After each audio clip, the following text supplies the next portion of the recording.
U današnjoj televizijskoj epizodi Vrele gume, regionalnog mobility medijskog sistema, pogledajte.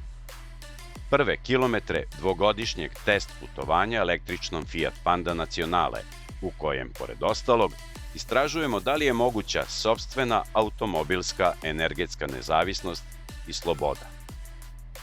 U nautičkom delu predstavljamo dugolinijski kruzer Apsolutna Veta 62, dok u all-time rubrici donosimo ekskluzivnu reportažu sa Retro Classic sajma iz Stuttgarta.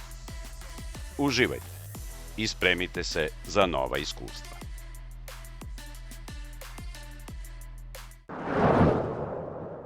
Dragi gledalci, ovo nije običan test koji ćete gledati danas i u naredne 2 godine, već početak jednog dugog i zanimljivog putovanja. Lidija, imaš li šta da izjaviš po tom pitanju? Neka ovo putovanje bude kroz vreme, prostor, energiju i neka počne s jednim malim električnim automobilom. Automobili se menjaju, energija se menja, a sa njima i naša percepcija mobilnosti. Svega toga se ponavlja jedno, mogu da kažem, decenijsko, ako ne i vekovno pitanje, kako čovjek da ostane slobodan, a posebno da ostane slobodan na točkovima. Zato smo odlučili da napravimo ne klasičan tekst, nego eksperiment na točkovima. Mi ćemo da živimo električnu mobilnost narednih 15 meseci. A kad je sloboda u pitanju, nismo slučajno izabrali ovu destinaciju pored spomenika slobode, odmah da kažem, smrt fašizmu, sloboda narodu, je li tako? 1951. godine podignut je ovaj spomenik slobode iza mene. Samo 4 godine kasnije, 1955. godine, u Kragujevcu je napravljen čuveni nacionalni Fića. Naš Fića je bio pokretni spomenik slobode za jednog običnog malog čoveka. Danas, 7 decenija kasnije, pitamo se da li nova sloboda dolazi iz utičnice. Fiat Grande Panda, za nas od sada Nacionale. Narednih meseci ćemo je voziti zimi, leti, na autoputu, po gradskim uslovima, ali sa jednom velikom razlikom u odnosu na uobičajene testove. Da li je moguće i koliko da se na sopstvenu proizvedenu energiju kreće jedan automobil i da imamo zapravo našu posebnu energetsku nezavisnost? Tiša je ovo. Utišaj, pa da, to. Večna tema. Misliš da troši struju? Nego šta, muzika zvuči. Ne slušajte radio u električnom autu jer troši struju. Jer ti shvataš da svaki zvučnik ima elektromagnet. Ne shvatam, objasni mi. Svaki put kad ovaj tvoj, kako se zove onaj Pedro, nešto peva kao... Bad Bunny. Bad Bunny kad peva, meni par kilometara manje. Čekaj da ugasim onda grejanje, viš da sam u kaputu. Pa grejanje sam ti ja već ugasio. Dobro, mi smo se danas u stvari okupili i narednih meseci ćemo se okupljati oko zanimljivih ključnih pitanja koje ovaj projekat otvara. Jedno smo već nekako spomenuli, da li može pojedinac, dakle običan građanin, da se kreće na sopstvenu energiju. I koliko mobilnost budućnosti, a evo malo i sadašnjosti, može da bude decentralizovana i da li je uopšte energetska nezavisnost realna? A otvorimo još jedno važno pitanje, dometa, uopšte upotrebljivosti električnih automobila u realnom životu. Dugo smo čekali da se ovo meče Panda rodi i da konačno dođe u naše ruke. Nećete mi zameriti, mi ćemo u ovom testu koristiti 2 sveske. Jedna je sveska, onaj podsjednik koji vi nikad ne vidite, to je ova crvena. A druga je sveska plava u kojoj će biti zapisani ono što bi rekli ni po babu, ni po stričevima, svi elementi testa u narednih 15.000 km. To će nam biti prva faza testa. Čekaj, a ti sad pišeš tradicionalno u svesku, a ne u Excel tabelu, a voziš auto budućnosti. Šta je sad ovo? Iskreno da budem, teško se snalazi u Excel tabelama, sveska je još uvijek ono što bi rekli zakon. Ti si analogni tip. Tako se može nazvati. A i sve brže trošim sveske jer su sve krupnije slova u njima. A iskoristili smo priliku naših uspešnih društvenih mreža, da preko Instagrama, Facebooka i YouTubea uključimo u ceo ovaj test i vas. Dakle, ne radimo ga samo mi, već ga radimo zajedno. Stigla su već mnoga pitanja, pozivamo vas i dalje da nastavite. Između ostalog, recimo, jedno pitanje je da li je grejanje pristojno na spoljnoj temperaturi od recimo -5? To može odmah Lidija da mu odgovori. Lidija. Pa sve zavisi čiji je prstić na prekidaču. Ako joj uključim grejanje, onda je u redu. Šalu na stranu, grejanje je izvanredno. Koliko utiče na potrošnju, to ćemo ispitati u narednim testovima. A sada, samo u najkraćim crtama da se upoznamo sa osnovnim karakteristikama Fiata Grande Pande. Dugačka je bez 1 santimetra 4 metra, sa 2,54 metra međuosojinskog rastojanja. Jedan klasičan pripadnik B segmenta. Ono što je u tehničkom smislu bitno reći za Grande Pandu je da poseduje litijum-ionsku bateriju od, kažem, svega 44 kWh. Za pogon koji se prenosi na prednje točkove brine samo jedan električni motor od 113 konjskih snaga, koji razvija 120 Nm obrtnog momenta, a to znamo dobro kod električnih automobila, to je već solidna cifra, zato što se on razvija odmah i ono što bi rekli, bez pardona. Ceo električni sklop je razvijen na 400-voltnom sistemu, za koji ne možemo reći da je poslednja reč tehnologije, jer već uveliko se radi na 800 volti. Međutim, ono što je za ovaj sistem jako bitno, to je da je pouzdan, dugotrajan i bar kako sada stvari stoje, manje degradira bateriju. Ne previše snage, što je mudro, zato što previše snage u malom automobilu troši puno električne energije, tako da do stotke stižemo za solidnih 11 sekundi, maksimalna brzina je 130 km/h, dakle, možemo da kažemo da je sve to nekako u granicama normale i u zakonskim okvirima na neki način. Ukupna težina automobila je ne malo, 1511 kg, dakle, ova baterija je dodala nekih 400 kg na neku osnovnu težinu automobila i imamo jedan klasičan četvorosed sa 361 litrom zapremine prtljašnika. Da li ti znaš šta jede panda? Panda jede bambus. Tako je, nemoj ti pojedeš ovaj tapacirom, molim te. Kada je interijer u pitanju, zanimljivo je zaista da su Delovi presučeni bambusom. prirodnim drvetom, dakle bambusom. Nije bambus drvo, bambus je trava. Bambus je trava, dobro. Interijer, po meni, jednostavan.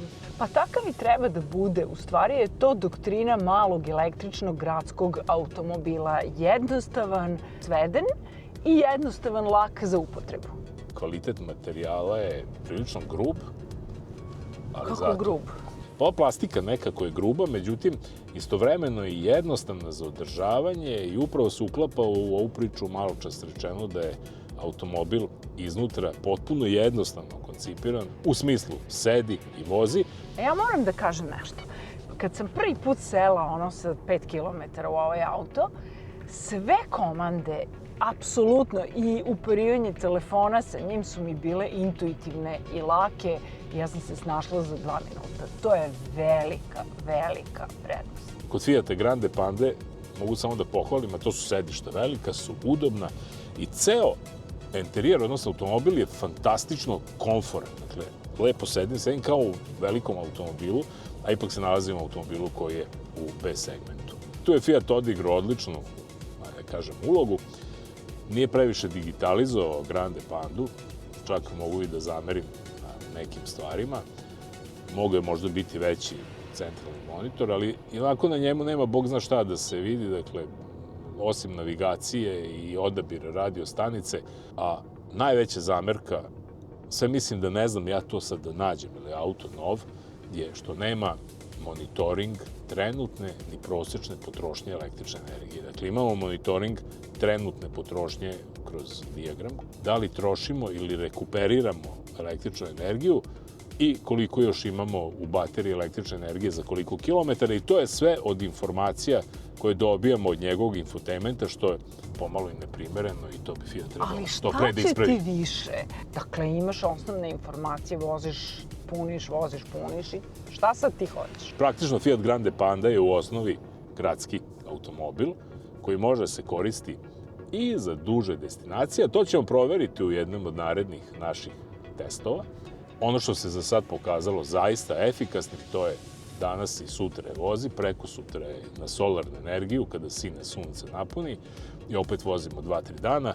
Ali nema uvek sunca, nekad bude i mrak. I zato je suština ovog testa da vidimo da li možemo i koliko možemo da pređemo na sopstvenu električnu energiju i u saradnji sa partnerima koji prave zelenu energiju, koliko daleko možemo da dobacimo Fiatom Grande Pandom samo na solarnu energiju i putem javnih punjača. I naš cilj je da uprkos početnoj skepsi i našoj, ali i javnosti, ipak pokažemo da elektrifikacija dolazi i da mi moramo da se pripremimo za to. A kad smo već kod toga, sad idemo na plavu svesku.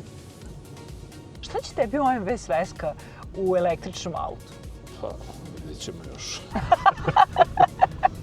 Do sada smo u ovoj prvoj fazi prešli 826 km. Prvo punjenje električnom energijom je bilo na 480 km. Nismo hteli odmah da sve to merimo, nek se malo automobil, što bi rekli, razradi baterijama.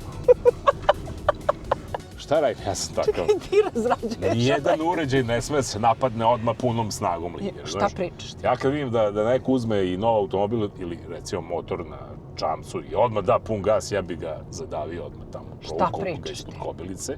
To isto važi i za novi električni automobil. Mora malo ta baterija se formatira. Svi će reći, ovo je glupost, ali evo, ja to tako i poslušajte me. Jel to ima duh neki u bateriji? Pa... Svaki automobil i uređaj ima svoju dušu, samo je treba osetiti, naći i ispoštovati. Naročito brod. Na brodu, ako ne prepoznate njegovu dušu, gotovi ste, odmah da vam kažem. Pustili gdje malo se bavim plavom sveskom. Evo ovako, dakle, prvo punjenje električnom energijom bilo na 480 km, drugo na 697, dakle 217 km.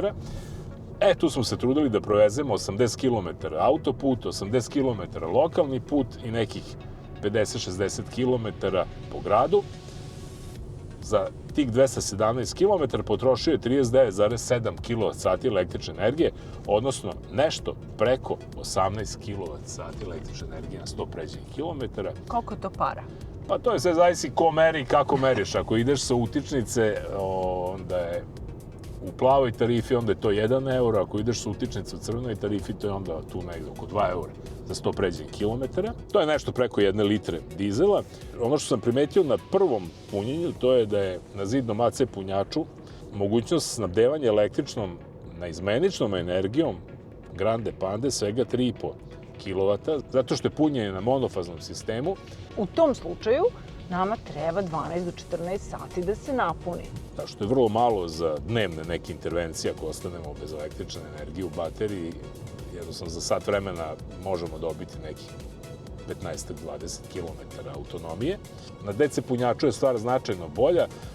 Ono što smo izmerili na punjačima od 50 kW, Grande Panda prima negde oko 40-42 kW električne energije. Na punjačima od 100 kW primamo negde oko 65 do 70 kW električne energije, što znači da nam je za 30 minuta punjenja na 100 kW punjaču dovoljno za narednih, pa sad kroz ove naše potrošnje, oko 230 do 250 km.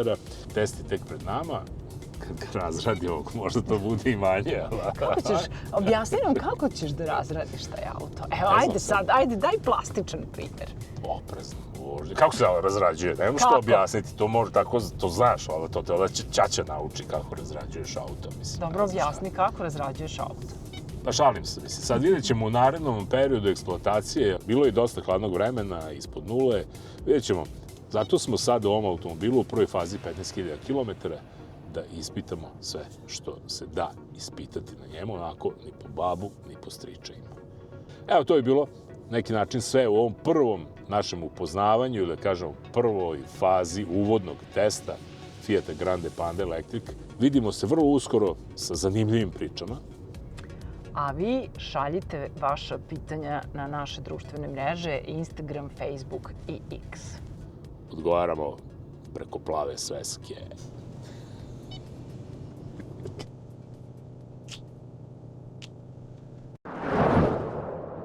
Ako postoji jahta koja savršeno opisuje filozofiju modernog italijanskog brodograditeljstva, onda je to apsolutna veta 62. Spoj elegancije, pametnog prostora i dugog dometa namenjen onima koji žele plovidbu bez kompromisa. Sa dužinom od gotovo 19 metara i širinom od preko 5 metara, Naveta 62 pripada kategoriji takozvanih long range jahti. To znači stabilnost, autonomiju i komfor za višednevna krstarenja bez potrebe da stalno gledate gde je sledeća marina. Ono što je čini posebnom je raspored prostora. Master kabina smeštena je na glavnoj palubi sa panoramskim pogledom na more, što je retkost u ovoj klasi. Ispod palube nalaze se još 3 luksuzne kabine, pa ukupno može da primi do 8 gostiju uz odvojeni prostor za posadu. Salon je prepoznatljivo apsolut. Ogromne staklene površine, prirodno svetlo i gotovo 360 stepeni pogleda na okolinu.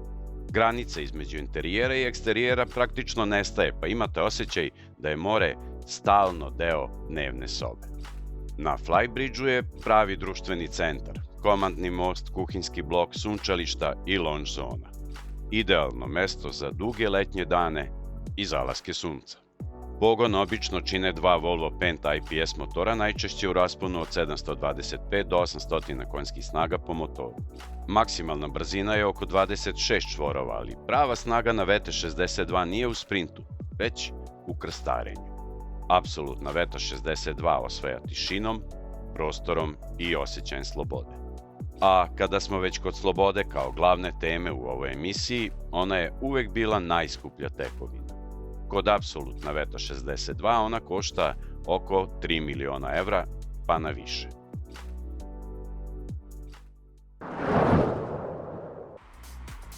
Da li sa zebnjom proveravate podatke iz sopstvene krštenice kada vam se saopšti informacija da je Golf GTI napunio 50 godina? Volkswagen ovaj jubilej obeležava na 2 fronta. Prvi je niz javnih manifestacija poput sajmova oldtimera na kojima će nastupiti originalni GTI iz 1976. A da je bio mašina koju su mnogi sanjali, bio je. 182 km/h uz sprint do stotke za ravno 9 sekundi. Hit cena 13.850 Deutschmaraka. Stručni mediji iz te 1976. iz sve snage pisali su o demokratizaciji sportskog automobila. Drugi način obeležavanja jubileja je, kako dolikuje, posebna edicija GTI-a. Tehnološki i vizualno individualizovan Golf GTI Edition 50 u standardnoj opremi ima adaptivnu DCC suspenziju, jedinstvene alufelne od 19 inča, LED Matrix svetla i novi dizajn sedišta. Sa 325 konjskih snaga ovo je najsnažniji Golf GTI ikada. Obrtni moment je 420 Nm, ubrzanje do stotke skraćeno je na 5,3 sekunde, a maksimalna brzina iznosi 270 km/h. To je mašina koja uspešno leči krizu srednjih godina.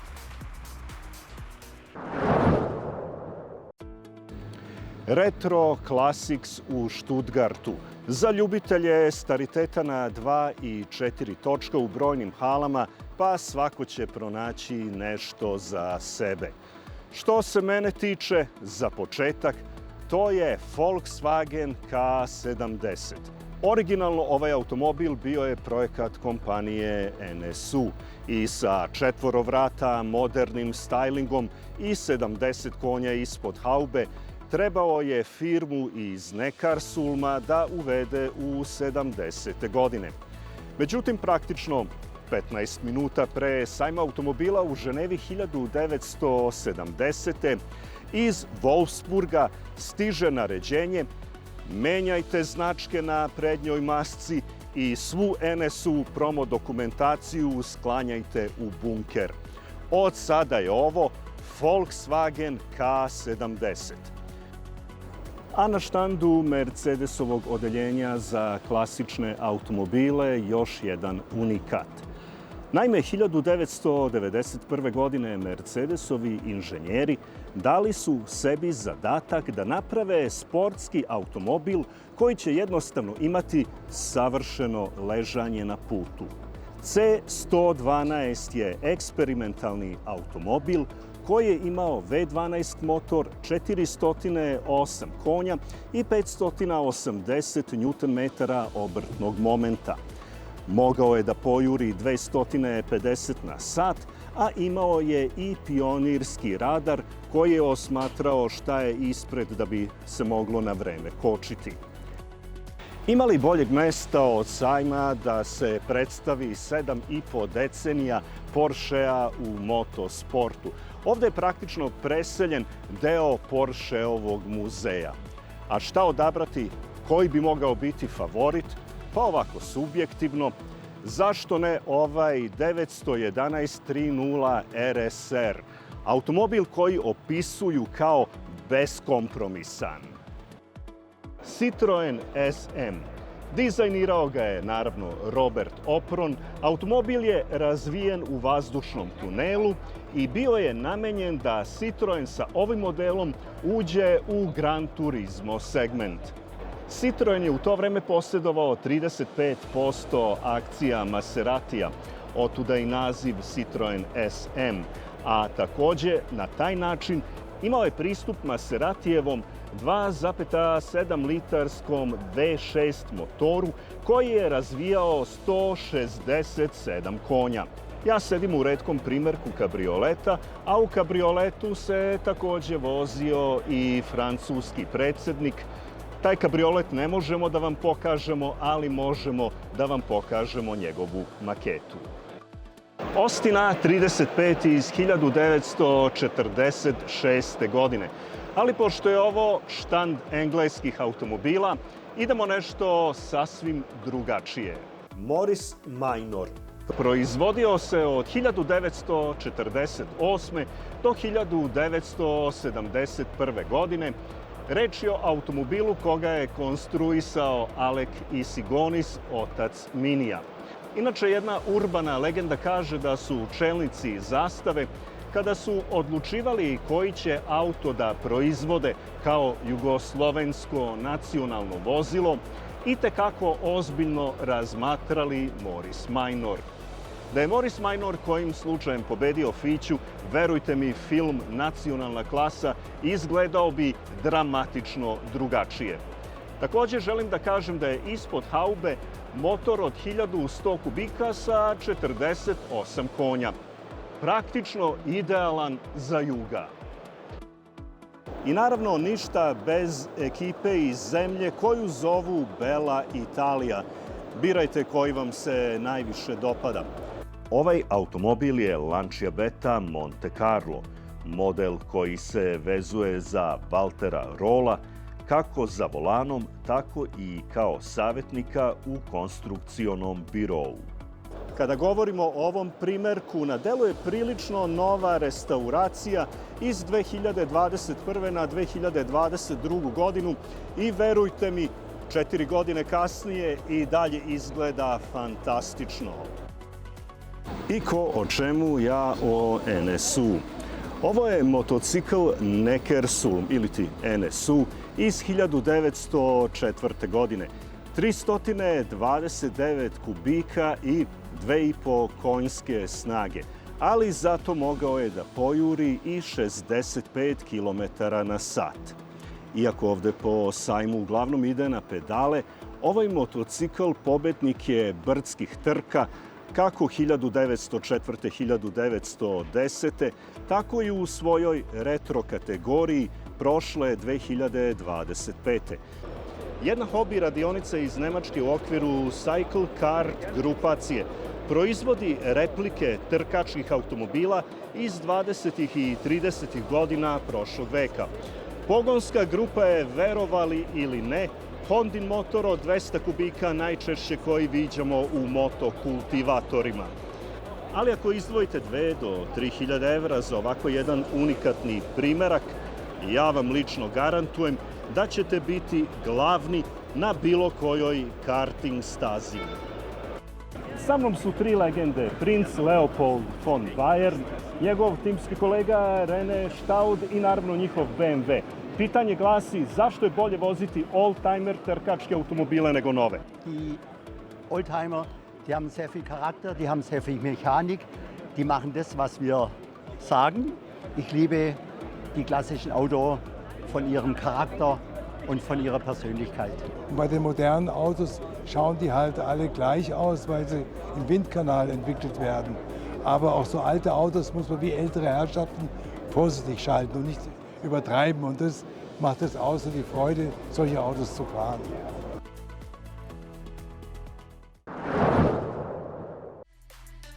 I to bi bilo sve za danas. Vidimo se za 7 dana u isto vreme i na istom mestu. Vozite bezbedno i pratite nas na društvenim mrežama na dnevnom informativnom nivou.